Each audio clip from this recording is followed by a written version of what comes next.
bagaimana kita melaksanakan hukum secara keseluruhan dalam sisi kehidupan, sedangkan hukum yang ada ini tidak berlandaskan Al-Quran dan Sunnah.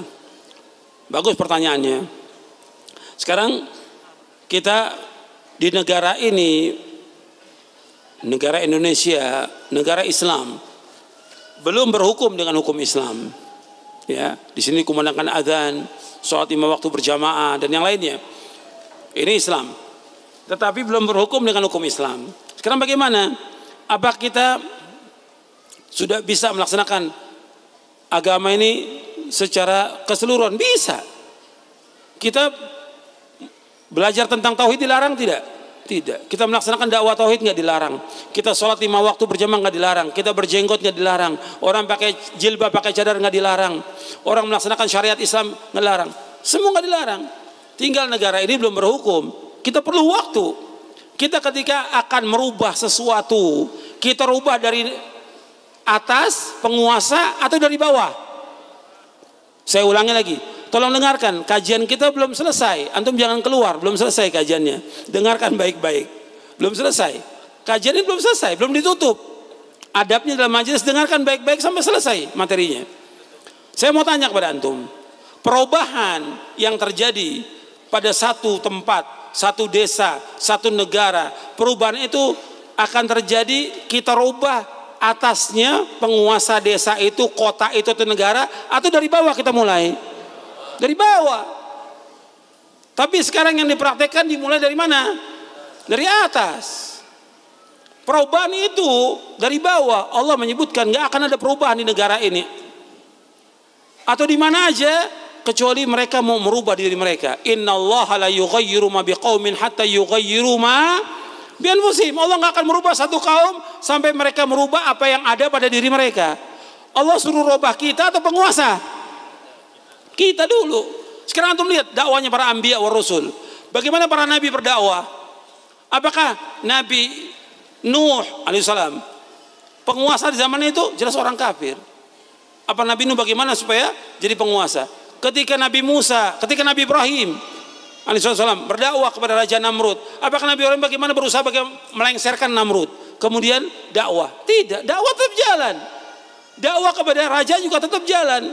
Ketika Nabi Musa dan Nabi Harun alaihissalam menghadapi Fir'aun, bagaimana? Dakwah. Tapi bukan bagaimana mengasung rakyat untuk menjatuhkan Fir'aun. Nggak ada. Bahkan Nabi Musa dan Nabi Harun disuruh oleh Allah untuk mendakwakan siapa? Fir'aun. Dengan dakwah yang lemah lembut. Jadi perubahan itu dari bawah. Nabi Muhammad SAW ketika berdakwah, Nabi ditawarkan dengan perempuan, ditawarkan dengan harta. Satu lagi Nabi ditawarkan dengan apa? Ditawarkan dengan apa Nabi? Satu lagi, dengan kekuasaan. Nabi terima nggak? Tidak. Karena dakwah itu tidak mulai dari kekuasaan. Nabi mulai dakwah dari rakyat, dari orang-orang bawah, sampai mereka sudah siap untuk menerima agama ini, menerima hukum Islam, baru tegak agama ini, hukum Islam. Sekarang kalau dari atas umpamanya, begitu dipegang atas, kita dengan semangat laksanakan hukum Islam, rakyatnya terima nggak? Nggak akan terima.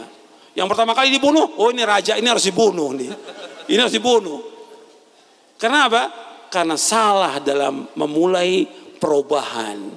Perubahan dimulai dari diri kita, istri kita, anak kita. Kita nggak akan ditanya tentang penguasa kita, tapi kita akan ditanya oleh Allah tentang diri kita, istri kita, anak kita. Kita jaga nggak mereka dari api neraka? Paham? Nah, bukan berarti kita biarkan kemungkaran, tidak.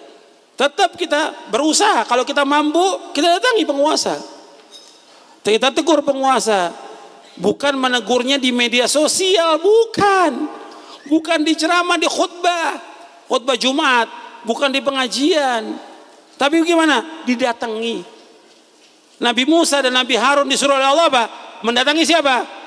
Fir'aun. Datang, idhaba ila fir'auna innahu tagha faqula lahu qawlan layyinan la'allahu yatadhakkaru wa yakhsha. Hendaklah kalian berdua datang kepada Firaun, katakan kalimat yang lembut. Datang kepada Firaun karena Firaun sudah tagut. Firaun itu tagut, sudah melewati batas. Ucapkan, meskipun dia tagut, tetap ucapkan kalimat apa? Lemah lembut, gak boleh kalimat yang kasar. Meskipun tagut, Ucapkan kalimat yang lemah lembut. Mudah-mudahan dia ingat kepada Allah dan mudah-mudahan dia takut kepada Allah SWT. Itu dakwah namanya. Itu Allah abadikan dalam Al-Quran. Dalam surah Taha.